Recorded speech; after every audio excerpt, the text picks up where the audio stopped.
মানে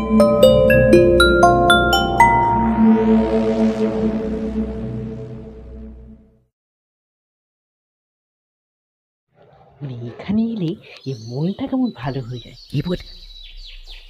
একটা শুকনো পাতা হরিণের খাঁচার ভেতরে হাত গুলিয়ে বলেন রহস্য রোমাঞ্চ উপন্যাসী নীলকমল ব্যানার্জি। বেনুদা খাঁচার ভেতরে থাকা হরিণদের দেখতে দেখতে বলে, কথাটা একেবারে ফিরে দেওয়ার মতন বলেননি, তবে ভাই তবে কি ভাই? বেনুদার থেকে অবাক দৃষ্টি তাকিয়ে ওই একই ভঙ্গিতে দাঁড়িয়ে প্রশ্ন করে নীলকমলবাবু। বেনুদা নীলকমলবাবুর থেকে ফিরে বলে, তবে প্রসূতির কোনোভাবেই বিরক্ত করাটা ঠিক নয়, আপনার কি মত? বেনুদার খোঁচা বুঝতে পেরে পাতাটা ফেলিয়ে নিজেকে সামনে নীলকমলবাবু বলেন, ও বেরিয়ে একবার ঠিকই বলেছিল বেনুবাবু, কিন্তু ওয়ান কোশ্চেন। বেশ তো, বলে ফেলুন। এই মশাই, এই চিড়িয়াখানায় সুন্দর বাড়িটা কোথা থেকে এলো মশাই? যদি একটু ধরিয়ে দেন। বেনুদা নিজের হাঁটা বন্ধ করে নীলকমলবাবুর দিকে অবাক দৃষ্টিতে তাকিয়ে বলে, সে কি, আপনি জানেন না? দাদা ছিল মশাই। ওখানে ইংরেজ আমলে গভর্নর থাকতেন, তবে মনোরঞ্জনের জন্য। এই বলেন কি মশাই? এই বলে মাটির ওপর মাথায় হাত দিয়ে ধপাস করে বসে পড়েন নীলকমল। আমি তাড়াতাড়ি জিজ্ঞাসা করি, কি হলো নীলকমলবাবু, শরীর খারাপ হয়েছে নাকি? নীলকমলবাবু কাঁদো কাঁদো ভাবে বলেন, সর্বনাশ হয়ে গেল ভাইয়া, আমার নতুন বই চিড়িয়াখানায় চিৎপাত, মানে আমি ওটাকে পোড়ো বাড়ি বলেছি ভাইয়া। বেনুদা মুচকি এসে বলে, আরে তাতে কি হলো নীলকমল বাবু, আপনার পাঠকরা ওই সামান্য ব্যাপারে কিছু মনে করবে না, তাই নির্ভাবনায় থাকুন। এই বলে বেনুদা নীলকমলবাবুকে হাত ধরে তুলে দাঁড় করায়। মানে বলছেন মশাই? আলবাত। এরপর একে একে শিম্পাঞ্জি, জলহস্তি, বাঘ, হাতি, বিভিন্ন ধরনের পাখি দেখে আমরা এসে বসি একটা খাওয়ার দোকানে। নীলকমলবাবু ইতিমধ্যে আমাদের তিনজনের জন্য কড়াইশুটির কচুরি আর আলুর দম অর্ডার করে দিয়েছেন। যথাসময় কচুরি টেবিলে আসতে আমি জিজ্ঞাসা করি, আচ্ছা এই এখানে কচুরি খাওয়াটা কি দরকার ছিল নীলকমলবাবু? ভদ্রলোক আমাকে আপাত মস্তক একবার ভালো করে দেখেন, তারপর সামান্য পরিমাণে কচুরি আলুর দমের ছোলে ডুবিয়ে মুখে পুড়ে বলেন, মনে ভাইয়া, আমরা যখন ছোট ছিলাম না, শীতকাল এলেই এই চিড়িয়াখানায় আসা চাই, আর এই কচুরি আলুর দম সঙ্গে নেই কিন্তু। কিন্তু এখন তো কোনোভাবে শীতকাল নয় নীলকমল বাবু, বসন্ত এসে গেছে। তাও ভাইয়া, এখানে এলে এই মনটা কচুরি কচুরি করে। আমি বেশ কিছুক্ষণ থেকে লক্ষ্য করছি বেনুদা ক্রমাগত মোবাইলটা দেখে চলেছে। আমি আবার জিজ্ঞাসা করি, কি হলো বেনুদা, কোনো অসুবিধা? বেনুদা কিছু বলতে যাবে অমনি ফোনটা বেজে ওঠে। বেনুদা ফোনটা রিসিভ করে টেবিল ছেড়ে একটু দূরে গিয়ে কথা বলতে থাকে। নীলকমলবাবু কোনোই দিয়ে আমাকে ধাক্কা দিয়ে জিজ্ঞাসা করেন, এ ভাইয়া কি ব্যাপার বলো তো? আপনিও যেখানে আমিও সেখানে নীলকমল, তাই বেনুদা এলেই জানতে পারবেন। বেনুদার কথা শেষ হলে তিনি আবারও চেয়ারে এসে বসে। নীলকমলবাবু এবার জিজ্ঞাসা করেন, কি ব্যাপার মশাই, এই কোন সমস্যা? বেনুদা মুচকি এসে বলে, নতুন কেস। নীলকমলবাবু আমার দিকে ফিরে বলেন, কিছুক্ষণ আগে বলছিলেন না ভাইয়া এই বসন্ত এসে গেছে, এই এতক্ষণ কিন্তু আসেনি ভাইয়া, এবার এলো। এরপর বেনুদার থেকে ফিরে বলেন, এই কেসটা কি মশাই? বেনুদা খাওয়া শেষ করে হাত ধুতে যাবার আগে বলে, কিছুক্ষণ অপেক্ষা করুন নীলকমল বাবু, সব জানতে পারবেন। বাড়িতে ফিরে এসে বেনুদা সেই যে সোফার ওপর সবুজ ডায়েরিটা নিয়ে বসেছে, তারপর থেকে একবারও কোথাও যায়নি। এদিকে আমি আর নীলকমলবাবু তীব্র উত্তেজনাকে সঙ্গে নিয়ে বসে আছি। বেনুদার কাছে কিছু জিজ্ঞাসা করবো তার কোনো উপায় নেই, আর সত্যি বলতে কি সাহসও পাচ্ছি না। তাই আমরা একে অপরের মুখ দেখতে থাকলাম। এমন সময় দরজার কলিং বেলটা বেজে উঠল। বেনুদা আমাকে বলল, যত বর্ষে দরজাটা খুলতে গিয়ে। আমি গিয়ে দরজা খুলতে দেখি একজন বছর 40-এর ভদ্রলোক দাঁড়িয়ে আছেন। তার পরনে প্যান্ট শার্ট, চুল এলোমেলো। আমাকে দেখি ভদ্রলোক বললেন, নমস্কার, প্রভাতবাবু আছেন? আমি বলি, হ্যাঁ আসুন, ভেতরে আসুন। ভনে ভেতরে আসতে বেনুদা বলে, নমস্কার মিস্টার লাহিড়ী। ভদ্রলোক অবাক হয়ে জিজ্ঞাসা করেন, মানে কিছু মনে করবেন না মিস্টার মুখার্জি, আপনি আমার নামটা জানলেন কি করে? বেনুদা হেসেছে, বলে, আসলে আপনার হাতে যে রুমাল আছে তাতে I. লাহিড়ী লেখা আছে, তাই বলতে পারেন একটা আন্দাজ করলাম। আরে আমি ঠিক ছিলাম তো? ভদ্রলোক বেনুদার উল্টো দিকে চেয়ারে বসতে বসতে বলেন, ধন্যী মশাই আপনার অধ্যাবস হয়। হ্যাঁ প্রভাতবাবু, আপনি একেবারেই ঠিকই বলেছেন। আমি হলাম ইন্দ্রনাথ লাহিড়ী। আমাদের আদি বাড়ি হাওড়া জেলার ময়নাপুর গ্রামে। আশা করি ময়নাপুরের জমিদার আদিনাথ লাহিড়ীর নাম আপনি শুনে থাকবেন। আদিনাথ লাহিড়ী? ও হ্যাঁ, উনি তো একজন মস্ত মাপের একজন শিকারী এবং অনেকগুলো বইও উনি লিখেছেন মনে হয়। বেশ, তাহলে ভালোই হলো। নীলকমলবাবু এবার বলেন, এই তাহলে ওনাকে একটু কাল্টিভেট করতে হচ্ছে বসে। ইন্দ্রনাথ বাবু মুচকি এসে বলেন, হ্যাঁ না না, সেটার কোনো উপায় নেই। এই বলে চুপ করে যান মিস্টার লাহিড়ী। বেনুদা এবার বলে, ইন্দ্রনাথ বাবু, উনি হলেন বিশিষ্ট লেখক নীলকমল ব্যানার্জি, আর ওন আমার খুড়তুতো ভাই, কাম আমার সহায়ক পরেশনাথ মুখার্জি ওরফে পার্সে। ইন্দ্রনাথ বাবু নীলকমল বাবুর দিকে তাকিয়ে বলেন, মানে কি সৌভাগ্য আমার, আপনার মতন একজন স্বনামধন্য লেখক আমার সামনে বসে আছে, আমি ভাবতেই পারি না। সত্যি অসাধারণ। গদগদ মুখে নীলকমল বাবু কিছু বলতে যাবেন, এমন সময় বেনুদা গলা খাঁকড়িয়ে বলে, কিছু মনে করবেন না মিস্টার লাহিড়ী, যদি আপনার সমস্যার কথাটা একটু বলেন। ও হ্যাঁ মিস্টার মুখার্জি, আসলে এই বলে ভদ্রলোক পকেট থেকে একটা চিরকুট বান করে বেনুদার হাতে দেয়। বেনুদা সেটা দেখিয়ে আমাকে পাস করে। আমি তাদের দেখি একটা বাঘের পায়ের ছাপ। নীলকমলবাবু কাগজটা দেখে ইন্দ্রনাথবাবুকে প্রশ্ন করে, মশাই রেধে? ইন্দ্রনাথবাবু গম্ভীর গলায় বলেন, হ্যাঁ নীলকমলবাবু। তারপর বেনুদার দিকে মুখ ফিরে পড়ে, মিস্টার মুখার্জি, মানে বিপদে পড়ে আপনার কাছে। সে তো বুঝলাম মিস্টার লাহিড়ী, তবে ঘটনাটা যদি একটু খোলসাভাবে বলেন তাহলে আমার বুঝতে সুবিধা হয়। ভদ্রলোক এবার নিজের ভাবনাগুলোকে মাথার পেছন সাজিয়ে বলতে শুরু করলেন, আসলে মিস্টার মুখার্জি, এই চিরকুটটা আমরা পাই গতকাল সকালে আমাদের কুলদেবের মন্দিরের সামনে। বাবা মশাই সকালবেলা মন্দিরের দরজা খুলতে দেখেন মাটিতে ওই কাগজটা পড়ে আছে। বেনুদা আবার প্রশ্ন করে, মন্দির কি বাড়ি গন্ডির বাইরে? হ্যাঁ মিস্টার মুখার্জি, আসলে মন্দিরটা আমাদের পূর্বপুরুষ তৈরি করলেও মন্দিরটা সর্বসাধারণের জন্য খুলে দেওয়া হয়, তাই যাক সে কথা। আমাদের মন্দিরের দেবীর পুজোর দায়িত্বে আছেন গ্রামের এক পুরোহিত মশাই। তবে প্রত্যেক দিন সকালবেলা বাবা মশাই একবার বনদেবীর দর্শন করেন। বলতে পারেন মন্দিরের সকালের দরজা খোলার কাজটা তিনি নিজের হাতেই করেন। কিন্তু ময়নাপুরের বনদেবী ব্যাপারটা? অবাক হয়ে প্রশ্ন করে বেনুদা। আসলে মিস্টার মুখার্জি, আমাদের পূর্বপুরুষ একবার মায়ের স্বপ্নাদেশ পান, আর তারপরেই মন্দির নির্মাণ। নীলকমলবাবু এবার বলেন, আরে ভাই, এই সে তো বুঝলাম, কিন্তু ঘটনাটা কি?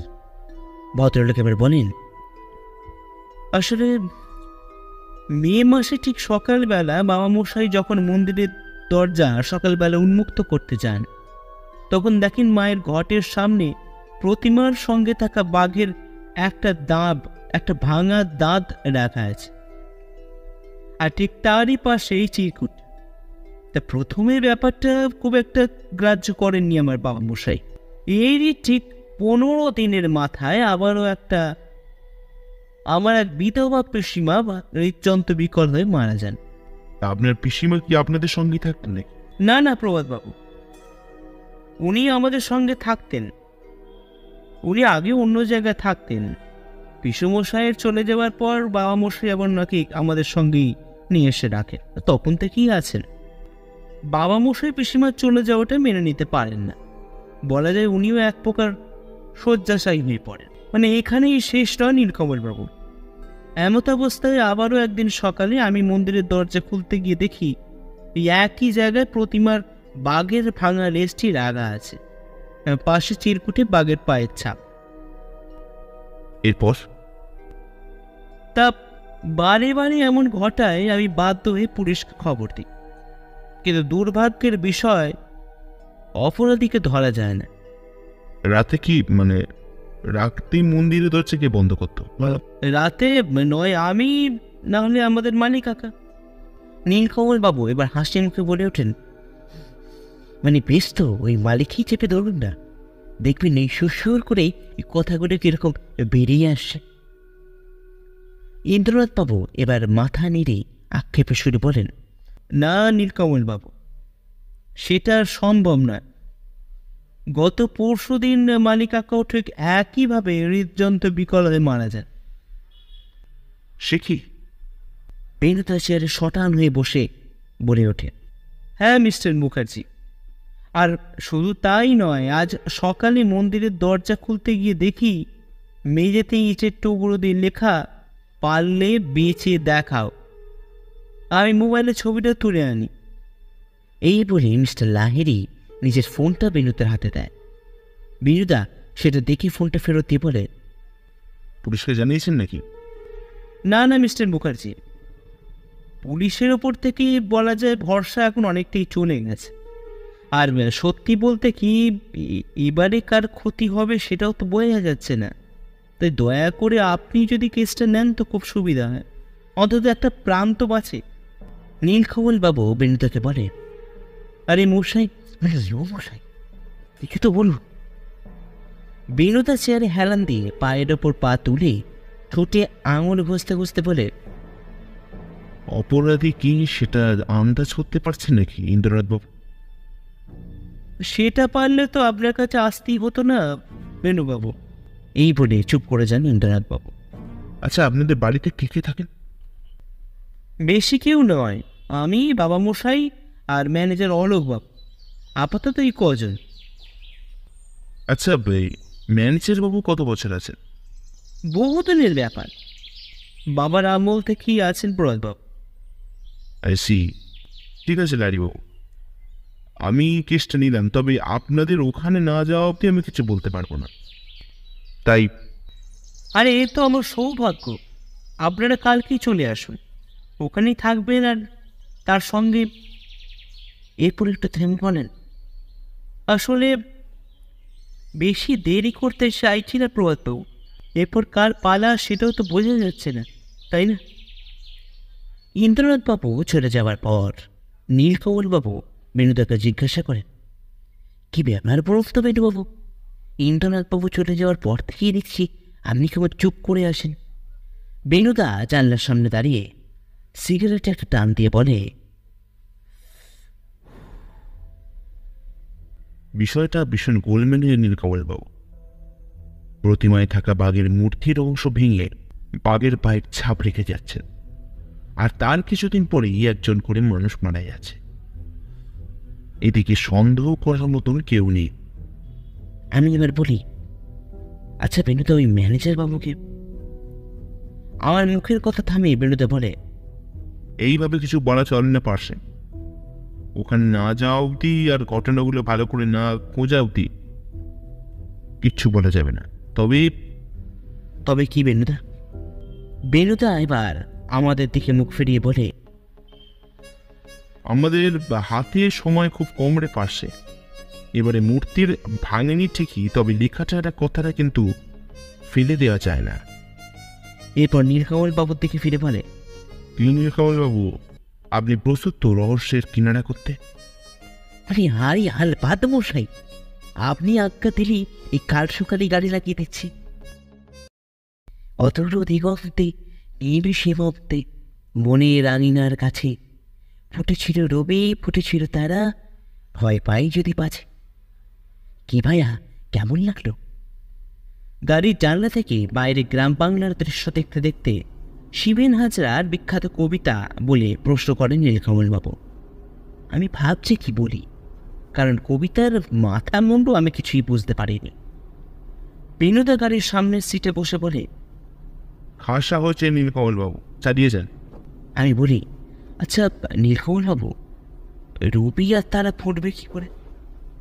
ভদ্রলোক আমার রসিকতা ধরতে পেরে বলেন, আরে ভাইয়া, আরে কবিতার মজ্জাটা ধরতে হবে ভাইয়া, তাই কিন্তু ওই আসল রাজা। আমাদের গাড়ি যখন ইন্দ্রনাথবাবুর বাড়ির সামনে থামলো, দেখি ইন্দ্রনাথবাবু ইতিমধ্যেই আমাদের গাড়ি থেকে বাইরে বেরিয়ে এসেছেন। গাড়ি থেকে নামতে ভদ্রলোক আমাদের বাড়ির বাড়ির ভেতরে নিয়ে গেলেন। সত্যি এককালে যে বাড়ির অবস্থা বেজায় ভালো ছিল তা বলে দিতে হয় না। একটা লাল কার্পেট পেছনে ঘরে আমাদের বসতে পড়ে ইন্দ্রনাথবাবু বেরিয়ে গেলেন। আমি দেখি আমি আর নীলকমলবাবু একটা সোফায় ভাগাভাগি করে বসি, আর বিনুদা গোটা ঘরটাকে ঘুরে ফিরে দেখতে লাগেন। এই ঘরেই জিনিসপত্রের বইয়ের সংখ্যাই বেশি। ক্ষমা করবেন মিস্টার মুখার্জি, আসলে আপনাদের জন্য কিছু জলযোগের ব্যবস্থা করতে গিয়েছিলাম। বিনুদা মুচকে এসে বলে, এসবের কিছু দরকার ছিল না। তারপর আমাদের পাশের চেয়ারে এসে বিনুদা বসে, আর ঠিক আমাদের সামনের চেয়ারে বসেন মিস্টার লাহিড়ী। বিনুদা জিজ্ঞাসা করে, এর মধ্যে আর কিছু ঘটেছে নাকি? ইন্দ্রনাথবাবু চুপ করে যান, তারপর একটু ভেবে বলেন, তেমন কিছু হয়নি মিস্টার মুখার্জি, তবে কাল রাতে বাবা মশাইয়ের মনে হয় কেউ যেন তাকে ঘরে ঢুকেছে। তবে আমি খুঁজে দেখলাম কিছুই কোথাও নেই, হয়তো মনের ভুল। হ্যাঁ, সেটাই হতে পারে, তবে একটু সাবধানতা নেওয়া উচিত ছিল আপনাদের। আপনি বলেছে লোকাল থানায় একবার খোঁজ দিয়ে দিন। এখন কোনো রকম রিস্ক নেওয়া যাবে না ইন্দ্রনাথবাবু। বিনোদার কথা বলতে বলতেই একজন পরিচারক এসে আমাদের সামনের টেবিলে সিঙ্গারা, মিষ্টি, শরবত রেখে চলে গেল। আমি দেখলাম বেনুদার শেখার থেকে একটা সিঙ্গারা তুলে কামড় দিয়ে ইন্দ্রনাথবাবুকে বলে, আচ্ছা ইন্দ্রনাথবাবু, একবার মন্দিরটা দেখে আসা প্রয়োজন, কারণ রহস্যের চাল কিন্তু বিস্তার হয়েছে ওই মন্দির থেকে। তাই হ্যাঁ, সে তো আমি অবশ্যই নিয়ে যাব আপনাদের, তার আগে আপনারা একটু ফ্রেশ হয়নি, তারপর না হয়। বেশ, তাই হবে। দোতলার একটা ঘরে আমাদের থাকার ব্যবস্থা করলেন ইন্দ্রনাথবাবু। 3টে সিঙ্গেল বিছানা, একটা স্টাডি রুম আর একটা প্রকাণ্ড জানলা। জানলার সামনে দাঁড়িয়ে দেখলাম বাড়ির পিছন দিকটা একটা পুকুর, কিন্তু যত্নের অভাবে তার জঙ্গলে সবুজ রূপ ধারণ করেছে, আর সেই পুকুর ঘিরে রয়েছে ঘন জঙ্গল। এই দিকটা দেখে নীলকমলবাবু বলেন, এই ভায়া, এই বাড়ির পেছন দিকে যা অবস্থা, তাতে অচেনা কেউ এদিকে গেলে রাস্তা হারিয়ে ফেলবে। কিন্তু মানতে হবে ভায়া, এই জায়গাটা কিন্তু যাকে বলে খাসা। সত্যি চারিপাশের পরিবেশ যাকে বেনুদার ভাষায় বলতে গেলে অসাধারণ। আমি বেনুদাকে জিজ্ঞাসা করলাম, আচ্ছা বেনুদা, কিছু বুঝতে পারলে? বেনুদা তার ব্যাগ থেকে জামা বার করতে করতে বলে, না রে পাশে, কিছুই বুঝতে পারিনি, তবে এটা বুঝেছি যে আমাদের পাশের ঘরটাই শিকার করা পশুদের সংগ্রহশালা। নীলকমলবাবু অবাক হয়ে বলেন, মানে কি করে বুঝলেন মশাই? আপনারা হয়তো লক্ষ্য করেননি, ইন্দ্রনাথবাবু আমাদের যখন এই ঘরে নিয়ে এলেন তখন পাশের ঘরের দরজা খোলা ছিল। তাই ধন্যী মশাই আপনার অধ্যাবসায়। এতে অধ্যাবসায় বা দৃষ্টির কিছু নেই নীলকমলবাবু, খালি আছে পর্যবেক্ষণী ক্ষমতা। আপনার মধ্যেও সেই ক্ষমতা আছে, তবে সেটা অধ্যাবসায়। নীলকমলবাবু তাকে হাত ঘষতে ঘষতে বললেন, মানে এই ঠিকই বলেছেন মশাই, আরও যত্নবান হওয়ার দরকার। বেশ, চলুন একবার মন্দিরটা দেখে আসা যাক। আপনারা তৈরি হয়ে নিন। এই বলে বেনুদা এগিয়ে যায় স্নান ঘরের দিকে। আমরা প্রস্তুত হয়ে ইন্দ্রনাথ বাবুর সঙ্গে বেরিয়ে পড়ি বনবিবির মন্দিরের উদ্দেশ্যে। লাহিড়ি বাড়ি গণ্ডি পেরিয়ে কিছু দূর এগোতেই শ্মশান, আর তার ঠিক পাশেই মা বনবিবির মন্দির। আমরা যখন সেখানে পৌঁছালাম তখন ভোগ আরতি চলছে। ঢাকের আওয়াজে চারিদিকে সাজো সাজো রব। ছোট্ট চারচালার লাল রঙের মন্দির, তারই সামনে লাল মেচের বিস্তীর্ণ চাতাল, আর তার উপর জনা দশেক মানুষ বসে আছেন। বেনুদা এবার বলে, এই সেই প্রতিমা ইন্দ্রনাথ বাবু? হ্যাঁ, একদম ঠিকই ধরেছেন মিস্টার মুখার্জি। বাঘের দাঁত আর লেজ দক্ষ শিল্পী দিয়ে ঠিক করানো হয়েছে, কিন্তু আর লেখাটা কোথায় ছিল? ওই তো মায়ের গর্ভগৃহের সামনেই। বিশ্বাস করুন মিস্টার মুখার্জি, আমরা কিন্তু সত্যি সত্যি বিষম চিন্তায় আছি। তাই আপনি যদি... বেনুদা ইন্দ্রনাথ বাবুর কথা থামিয়ে বলে, এখানে কোনো কথা বলা ঠিক হবে না মিস্টার লাহিড়ী। মানুষের কানে গেলে ব্যাপারটা খুব বুদ্ধিমানের কিছু হবে না। ইন্দ্রনাথ বাবু এর বলেন, তাহলে চলুন, ওইদিকে শ্মশানের পাশে একটা পুকুরের ধার আছে, সেখানেই বাঁধানো চাতালে বসা যাক। নীলকমল বাবু কাপা কাপা গলায় বলেন, এই মানে এ বেনুবাবু, এই শ্মশান মানে? ভয় পাবেন না নীলকমল বাবু, আমরা সবাই আছি। প্রয়োজন হলে এই পাশের হাতটা আপনি শক্ত করে চেপে ধরুন। আমি নীলকমল বাবুর কানে রসিকতা করে বলি, রহস্য রোমাঞ্চ উপন্যাসিক শেষে শ্মশানে যেতে ভয় পাচ্ছেন, এটা কি শুনতে খুব একটা ভালো লাগছে নীলকমল বাবু? ভদ্রলোক আমার কথার কোনো উত্তর না দিয়ে গটমট করে শ্মশানের দিকে হাঁটা লাগালেন। সুন্দর পরিষ্কার পরিচ্ছন্ন পুকুরঘাট, তারই একপাশে সিমেন্টের বাঁধানো বসার জায়গা, আর তারই ওপর আমরা তিনজন বসলাম। আর তার ঠিক উল্টো দিকে বসলেন মিস্টার লাহিড়ী। এখানে বলে রাখা ভালো, নীলকমলবাবু সুযোগ বুঝে আমাদের মাঝখানে কিন্তু বসে আছেন। বেনুদা এবার একটা সিগারেট ধরিয়ে বলে, মিস্টার লাহিড়ী, আপনার বাবার সাথে দেখা হলো না তো? আসলে প্রবাদবাবু, বাবা আপনাদের কোনো প্রশ্নের উত্তর দিতেই পারবেন না। তার শারীরিক অবস্থা খুব একটা ভালো না, তাই ওনাকে... হ্যাঁ, আমি চেষ্টা করবো যাতে ওনাকে বিরক্ত না করতে হয়। এরপর বেনুদা কিছুক্ষণ চুপ করে, তারপর বলে, আর আপনাদের ম্যানেজার মশাইয়ের সঙ্গে আলাপ করা হলো না তো? ইন্দ্রনাথবাবু বললেন, আসলে উনি সকালে বিশেষ একটা কাজে সদরে গেছেন, এখন হয়তো চলেও এসেছেন। দাঁড়ান, আমি ফোন করে ডেকে নিচ্ছি। এই বলে তিনি ম্যানেজার অলোকবাবুকে ফোন করলেন। মিনিট 10 মধ্যেই একজন 60 বছর বয়সী ভদ্রলোক আমাদের সামনে এসে হাজির হলেন। তার পরনে ধুতি, পাঞ্জাবি, চোখে চশমা, আর মুখে চোখে গো বেচারা ভাব। ইন্দ্রনাথবাবু আমাদের সঙ্গে ওনার পরিচয় করিয়ে দিতে বিনোদা বলে, আচ্ছা অলোকবাবু, আপনি ঘটনাগুলোর সম্বন্ধে কিছু আলোকপাত করতে পারবেন? ভদ্রলোক বলেন, আগে আমি এসব কিছু জানি না বাবু, সারাদিন কাজের মধ্যেই থাকি, রাতে 9টার মধ্যে শুয়ে পড়ি, এর বাইরে আমি কিছুই বলতে পারবো না। বেশ, তো তোমার বাড়ি কোথায়? নদিয়া। কে কে আছেন? আমার এক দাদা আর বৌদি। আমি বিবাহ করিনি, মাঝে মাঝে ইচ্ছা করলে ওনাদের দেখে আসি। ঠিক আছে, আপনি আসতে পারেন। ভদ্রলোক একটা নমস্কার জানিয়ে চলে যাবেন, এমন সময় বেনুদা আবারও জিজ্ঞাসা করে, আচ্ছা, আপনার নামটা? তিনি পেছন ফিরে বলেন, আগে অলোক কবিরাজ। বেশ, আপনি আসতে পারেন। ভদ্রলোক চলে যেতে ইন্দ্রনাথবাবু বলেন, অলোকবাবু আমাদের বহুদিনের কিন্তু কর্মচারী, তাই... বেনুদা কিছু একটা ভাবতে ভাবতে মাথা নাড়ায়। আমি বুঝতে পারি বেনুদার মনে এখন অনেক প্রশ্ন জড়ো হয়েছে, তবে তার উত্তর কি হবে সেটা জানা খুব মুশকিল।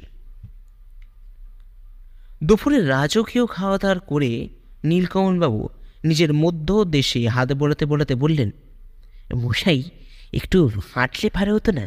মানে এমনিতেই বেলা তো অনেকটাই হয়ে গেল, তার উপর এত খাওয়া দাওয়া, আর ঘড়িতে মশাই বলছে বিকেল 4টে, তাই... চমৎকার বলেছেন নীলকমলবাবু, চলুন, যাওয়া তো যেতেই পারে। এবার ইন্দ্রনাথবাবু বলেন, মানে কিছু মনে করবেন না মিস্টার মুখার্জি, দুপুরে খাওয়া দাওয়ার পর আমার একটু শোয়া অভ্যেস আছে, তাই আপনারাই যদি... না না, কিছু মনে করার কিছু নেই, আমার রাস্তা মনে আছে। আগে বাবু, যদি কিছু মনে না করেন তাহলে একটা কথা বই। ম্যানেজার অলোকবাবু বলে উঠলেন। বিনুদা বলে, হ্যাঁ অবশ্যই, বলুন না। আপনারা পারলে নদীর পাড় থেকে ঘুরে আসুন। ওখানে এই বটতলায় বসে দামোদরের শোভা দেখার মতন। তবে সন্ধ্যার আগেই চলে আসবেন। গ্রামের ব্যাপার তো বাবু। বেশ তো, তাহলে যাওয়া যেতেই পারে। এ কি বলেন বেনুবাবু? আলবাত। মানে প্রাণটা একেবারে জুড়িয়ে গেল মশাই। নীলকমলবাবু বটতলার বসে পা দোলাতে দোলাতে বলেন। বেনুদা নদীর পাড়ে দাঁড়িয়ে এক মনে নদীর উল্টো দিকের দৃশ্য দেখতে দেখতে বলে, কিন্তু আমার প্রাণ যে জুড়াচ্ছে না নীলকমল বাবু। এই কেন মশাই? এবার আমি বলি, বেনুদা কিছু উত্তর পেল নাকি? বেনুদা এবার আমার দিকে ফিরে বলে, কিছুটা আন্দাজ করতে পারলেও শেষে সব গুলিয়ে যাচ্ছে। কিছু প্রশ্নের উত্তর পাওয়াটা খুব জরুরি। আমার মনে হচ্ছে খুব তাড়াতাড়ি একটা বিপদ করতে পারে, কিন্তু... বেনুদার কথা থামাতে হলে মোবাইলের আওয়াজে পকেট থেকে ফোন বার করতে দেখা যায় ইন্দ্রনাথবাবু ফোন করেছেন। বেনুদা ফোনটি ধরে বলে, হ্যাঁ বলুন মিস্টার লাহিড়ী। কি সর্বনাশ! হ্যাঁ, আমরা এক্ষুনি আসছি। বেনুদা ফোন রাখতে নীলকমলবাবু জিজ্ঞাসা করেন, মানে কি হলো মশাই? ইন্দ্রনাথ বাবুর বাবা মারা গেছেন। মানে? হ্যাঁ পাশে, আমাদের এক্ষুনি ওখানে যাওয়া প্রয়োজন। লাহিড়ী বাড়িতে ফিরে আসতে ইন্দ্রনাথবাবু ওনার বাবার ঘরে আমাদের নিয়ে যান। আমরা গিয়ে দেখি একজন বয়স্ক মানুষ বিছানার ওপর শুয়ে আছেন। নীলকমলবাবু বলেন, মানে মশাই এই কোথা থেকে কি হয়ে গেল বলুন তো? এই মাত্র 2 ঘন্টার মধ্যেই মানে কী সব ঘটে গেল যেন। বেনুদা সেদিকে কর্ণপাত না করে ইন্দ্রনাথবাবুকে জিজ্ঞাসা করে, কি করে হলো ইন্দ্রনাথবাবু? মিস্টার লাহিড়ী কাঁদো কাঁদো কণ্ঠ বলেন, মানে কিছু জানি না প্রভাত বাবু, বিকালে বাবাকে ওষুধ খাওয়াতে এসে দেখি এই অবস্থা। আমি ডাক্তারবাবুকে ডেকে পাঠাই, তিনি এসে বলেন এই অবস্থা। আমরা বাইরে চলে আসি। বেনুদাকে দেখলাম সে চিন্তিত, আর এই মুহূর্তে কিছু বলবেও না। আমরা বাড়ির উঠোনে দাঁড়িয়ে আছি। হঠাৎ অলোকবাবু সদর দরজা দিয়ে ছুটতে ছুটতে ইন্দ্রনাথবাবুকে বলেন, এই ছোট কর্তা, মন্দিরে। এই বলে হাঁপাতে থাকেন তিনি। বেনুদা ইতিমধ্যে চোখের নিমেষে এক ছুটে বেরিয়ে যায় বাড়ি থেকে, আর তার পেছন পেছন দৌড়াতে থাকি আমি আর নীলকমলবাবু। মন্দিরের সামনে পৌঁছতে দেখি দেয়ালে ইটের টুকরো দিয়ে লেখা, শেষ ভালো যার, সব ভালো তার। নীলকমলবাবু এটা দেখে বলে ওঠেন, এ মশাই, মানে এবার কি করবেন মশাই? বেনুদা সেই দিকে স্ত্রীর দৃষ্টি রেখে বলে, শেষ আর ভালো হবে না খুনির নীলকমল বাবু। বেনু মুখার্জি তাকে আর সহজে ছেড়ে দেবে না। খেলা তো এবার শুরু হলো। মানে মশাই, পুলিশকে ডাকাটা কি খুব একটা উচিত হলো? না না, মানে ইন্দ্রনাথবাবুর অনুমতি না নিয়ে। নিচের খাটে বসে বেনুদার দিকে তাকিয়ে প্রশ্ন করেন নীলকমলবাবু। বেনুদা জানলা দিয়ে পূর্ণিমার চাঁদ দেখতে দেখতে বলে, এছাড়া আর তো কোনো উপায় নেই নীলকমল বাবু। এতে সাধারণত দুটো কাজ হবে। আমি বলি, কি কি বেনুদা? বেনুদা এবার আমার দিকে দৃষ্টি দিয়ে বলে, প্রথমত খুনি সাবধান হয়ে যাবে। যেভাবে অন্যায়ভাবে একের পর এক কাণ্ড ঘটাচ্ছে সেটা আর করতে পারবে না। আর দ্বিতীয়ত ইন্দ্রনাথবাবুর বাবার দেহটা পোস্টমর্টেম করা হবে, আর তাতে জানা যাবে মৃত্যুর কারণটা কি। মানে সত্যি মশাই, আপনাকে যত দেখি এই ততই যেন অবাক হয়ে পড়ি। কিন্তু ভিন্নুবাবু, এর পরের একটা প্রশ্ন তো রয়েই যাচ্ছে। বেশ, তো কি প্রশ্ন? মানে তাহলে আপনার এখানে কি কি কাজ বাকি রইল? এবারেই তো আসল খেলা বেনু মুখার্জির। খুনি বুঝতেও পারবে না কখন সে জেলের কারাগারের ভেতর ঢুকে গেছে। বেশ মশাই, তাই করুন। আমি বরঞ্চ এই আমার সাথে আনা মুড়ি খেয়েই ঘুমোতে যাই। আমি এবার বলি, সে কি, আপনি মুড়ি খেতে যাবেন কেন? ভাইয়া, এই মরা বাড়িতে খাওয়ার জিনিস খাওয়া ঠিক নয়। তার ওপর ইন্দ্রনাথবাবুর, নীলকমল বাবুর কথা থামাতে হলো, কারণ দুজন ভৃত্য এসে আমাদের রাতের খাবার দাবার দিয়ে যায়। বেণুদের জিজ্ঞাসা করলে জানতে পারে ইন্দ্রনাথবাবু ঘরেই আমাদের খাবার দিয়ে দেওয়ার জন্য বলেছেন। রাতের খাওয়া দাওয়া শেষ করে আমি আর নীলকমলবাবু যে বিছানার ওপর বসে আছি, আর বেণুদা চেয়ারে হেলান দিয়ে মাথার ওপর হাত রেখে বসে আছে। এমন সময় দরজায় টোকা পড়ল। আমি গিয়ে দরজা খুলতে দেখি ইন্দ্রনাথবাবু দাঁড়িয়ে। বেণুদা তাকে দেখে উঠে দাঁড়িয়ে বলে, আপনি কষ্ট করতে গেলেন কেন? আমাকে ডাকলেই তো হতো। বেণুদার কথা থামে ইন্দ্রনাথবাবু বলেন, মানে আপনি কাল ফিরে যান মিস্টার মুখার্জি। কেন? আমি আর কিছু চাই না। বাবা কি আগলাতে পারলাম না, তার উপর আজ আপনারা এলেন, মানে তারপর কী সব যেন ঘটে গেল বেণুবাবু। দেখুন ইন্দ্রনাথবাবু, কোনো ঘটনা ঘটাই আপনার ইচ্ছার উপর ছিল না। সবটাই একটা কাকতালীয়। তাই ওসব নিয়ে আপনি ভাববেন না। বাকি রইল আমাদের চলে যাওয়া। তা আমরা যাব ইন্দ্রনাথবাবু, কিন্তু চলে যাওয়ার আগে সবটা ফাঁস করে দিয়ে যাব। ইন্দ্রনাথবাবু বলে, মানে কি ফাঁস করবেন মিস্টার মুখার্জি? অপরাধী ভেবেছে যে বেনু মুখার্জিকে কায়দা করে কবজায় ফেলেছে, কিন্তু আমিও ছাড়ার পাত্র নই নীলকমলবাবু। কাল সকাল 8টায় আমরা চলে যাব, কিন্তু যাওয়ার আগে যা করার আমি করে দিয়েই যাব। বেশ, আপনার ওপর ভরসা আছে মিস্টার মুখার্জি। যা ভালো বোঝেন সেটাই করুন। ইন্দ্রনাথবাবু চলে গেলেন, কিন্তু এইদিকে নীলকমলবাবু দেখি মুখ হাঁ করে বসে থাকতে। বেণুদা জিজ্ঞাসা করে, কি হলো নীলকমলবাবু? মানে মশাই, আপনি এটা কি করলেন বলুন তো? কেন?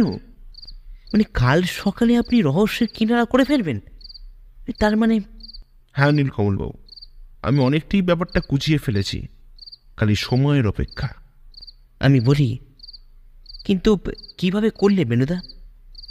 না পারছে এখন কিছু নয়, তবে এটা জেনে রাখ দেয়ালেরও কান আছে। আর তাছাড়া কিছু প্রমাণ না জোগাড় করলেও তো চলবে না। মানে কি মশাই, কি প্রমাণ মশাই? শুয়ে পড়ো নীলকমলবাবু, শুয়ে পড়ুন, কাল সকাল সকাল উঠতে হবে। এই বলে বেণুদা জানলার সামনে দাঁড়িয়ে গিয়ে দাঁড়ায়।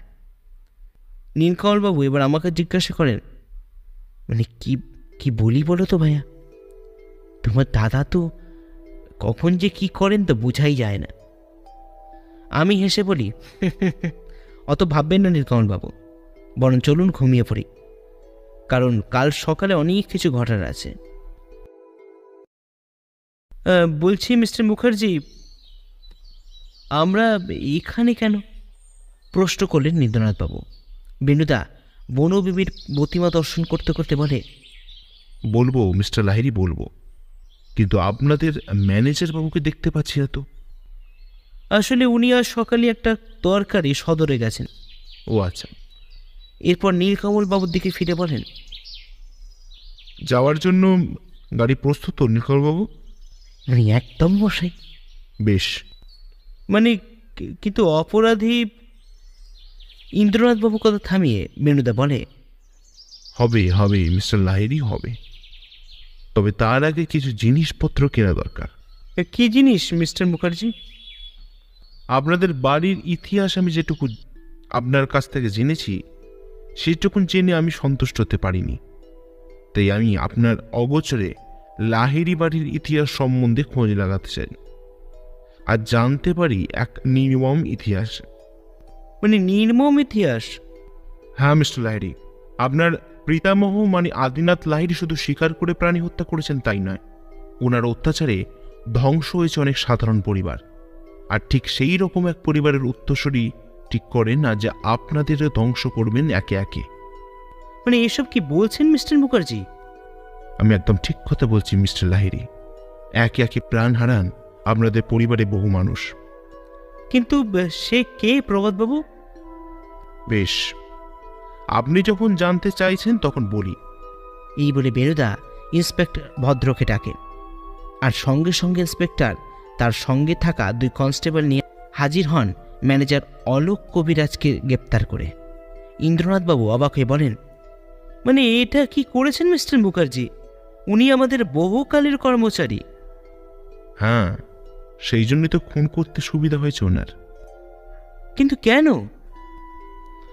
আসলে আপনার পিতামহ নিজের স্বার্থের পরিপূরণ করতে খুন করেন অলোকবাবুর বাবা ও মাকে।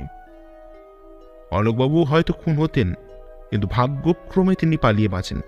আর ঠিক তখনই তিনি মনস্থির করেন যে এর যোগ্য শাস্তি উনি দেবেন। এরপর অলোকবাবুর দিকে বেনুদা ফিরে বলে, কি অলোকবাবু, আমি ঠিক বলছি তো?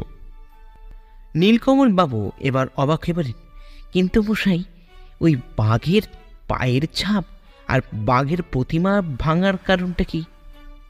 বেনুদা হো হো করে হাসতে থাকে, তারপর মন্দির চাতালে বসে বলে, আসলে ওটা একটা বিশেষ প্রতীক হিসেবে ব্যবহার করেছিলেন মিস্টার অলোক কবিরাজ। ওনার আসলে নাম অলোক কবিরাজ নয়। বলি তাহলে মশাই? ওনার আসল নাম হলো অলোকচন্দ্র বাঘ, আর সেটা মনে করাতেই কিছু ব্যবস্থা। এবার ইন্দ্রনাথবাবু জিজ্ঞাসা করেন, কিন্তু একটা প্রশ্নের উত্তর তো পাচ্ছি না মিস্টার মুখার্জি। কি প্রশ্ন? আপনি এত কিছু জানলেন কি করে? আমার প্রথম থেকে অলোকবাবুর ওপর একটা সন্দেহ হয়, আর ওই জন্যই আমি ওনার সম্বন্ধে খোঁজ লাগাতে থাকি। তবে এ বিষয়ে ইন্সপেক্টর ভদ্র আমাকে অনেক সাহায্য করেন। এরপর কিছুক্ষণ চুপ থেকে বেনুদা বলে, তবে একটাই আক্ষেপ রয়ে গেল ইন্দ্রনাথবাবু। কি মিস্টার মুখার্জি? আপনার পিতাকে আমি বাঁচাতে পারলাম না, আর সেটি আমার অক্ষমতা। এমন বলবেন না মিস্টার মুখার্জি, যা হওয়ার তা হয়েছে। আর এসব ভেবে কি করব বলুন তো? মানে হ্যাঁ মশাই, এসব ভেবে কোনো কাজ নেই, বরং আপনাকে কাল্টিভেট করতে হচ্ছে মশাই। এই বলে নীলকমল বাবু একটা স্যালুট দিয়ে বলেন, বাঘ শিকারী বেনুদা